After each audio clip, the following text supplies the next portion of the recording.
Spread everything out and locate your hardware. You need 12 of the 110,519 plastic nails, 12 of the 139,615 cam bolts, and 12 of the 101,345 wooden dowels. If you've already lost a screw in the carpet, just give up now. I don't have time to wait for you to find a flashlight and crawl around like a toddler.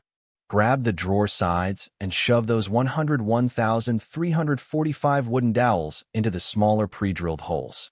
Then, take the 139,615 cam bolts and screw them into the drawer front faces until the collar is flush. It's a simple mechanical connection, not a logic puzzle. Stop staring at it and start turning the screwdriver.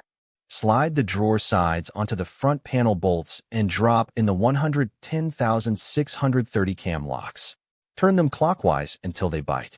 If the pieces aren't flush, it's because you didn't listen to me about the dowels. Tighten them until they stop, but don't use your gorilla strength and crack the particle board. Slide the drawer bottom into the grooves, making sure it seats fully in the front channel.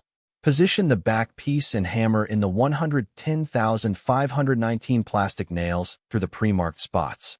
If your hammer misses the nail and hits the wood, that's a you problem. Try to exhibit a modicum of hand-eye coordination. Attach the 117,615 handles using the 100,411 screws through the center holes. Then, flip the drawer and mount the 112,482 drawer runners using the 100,365 screws. The wheels go at the back of the drawer, obviously. If you put the wheels at the front, you're officially banned from using my tools. Take the main side frames and screw the 112,482 cabinet runners into the pre-drilled holes using the 100,365 screws. Ensure the L and R markings match the sides of the unit. I shouldn't have to explain left and right to a grown adult, but here we are. Line them up perfectly or the drawers won't slide. Drive 118,331 cam bolts into the vertical legs of the side frames. Use the pre-drilled holes. Don't go making your own like a DIY influencer. Keep them straight. If they go in at an angle, the whole unit will look like it's leaning in a stiff breeze. Focus for 5 seconds, please. Insert 101350 dowels into the bottom cross rails and join them to the side frame. Drop the 110,630 cam locks into the holes and lock them down. This is the foundation of the unit. If this part is loose, the whole thing is a safety hazard. Pay attention to the orientation, holes facing inward. Stand the frame up and connect the remaining vertical support rails using the 101,350 dowels. Secure every joint with the 110,630 cam locks. It should start looking like furniture now, rather than a pile of expensive firewood.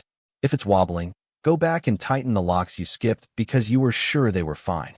Take the 2 internal divider boards and mount the 112,482 runners on both sides using the 100,365 screws. You're doing the same thing as step 6, just twice. If you're already bored, imagine how I feel explaining this for the 10,000th time. Keep the wheels toward the back edge of the board. Pop the 101,350 wooden dowels into the top edges of these dividers. This is purely for alignment, so don't beat them in with a mallet like you're playing whack-a-mole. Just seat them firmly. If they're sticking out too far, you've got the wrong hole. Use your eyes. They're on your face for a reason. Lower the dividers onto the base frame, aligning the dowels with the holes in the bottom rails. Ensure the drawer runners are facing the front. If you install these backward, you'll have to take the whole frame apart in 10 minutes. I'll laugh, but I won't be surprised. Double-check the orientation now. Take the 4 100,218 long bolts and thread them through the bottom support rails using the 121,030 tool. You need these to handle the weight of the TV you can't afford. Tighten them until firm. If you strip the heads because you're using a power drill on the wrong setting, don't call me. Prepare the long horizontal back spine by inserting 101,350 dowels and 118,331 cam bolts.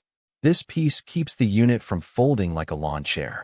Match the hole patterns to the diagram exactly. If you flip this piece, the backing board won't slide in later and you'll cry. Don't flip it. Lay the heavy top panel face down on a rug, unless you want to scratch it immediately. Screw 6 118,331 cam bolts into the bottom side. These are what hold the lid on. If you miss a hole, the top will fly off when you try to move the unit. Do a count. 6 bolts, 6 holes. Simple math. Attach the 119,256 wall brackets to the back of the top panel using the 109,560 screws and 100,823 washers. If you skip this because you don't have kids, I don't care. It's for your safety because you clearly lack spatial awareness. Bolt them on now or regret it when the TV tips. Carefully flip the entire carcass over and lower it onto the top panel. You might need a second person or a shred of physical strength. Align all 6 cam bolts with the holes in the vertical supports. If it doesn't click into place, something is upside down. It's probably the dividers. It's always the dividers. Reach inside the compartments and install the 110,630 cam locks into the vertical posts to secure the top panel. Give them a good half turn until they're locked. Then, drive the 109,570 screws into the center support leg. If you skip the center leg, the unit will sag like your grandma's old sofa in a month. Slide the large backing panel into the grooves from the rear. It should slide in smooth. If it's catching, you didn't align the rails in step 14. Secure the back panel using the 122,723 clips and 109,560 screws. This provides the lateral stability. Without this, the unit is just a very expensive parallelogram. Push the 121,762 shelf support pins into the holes at your desired height. There are 12 of them. Level them out. Unless you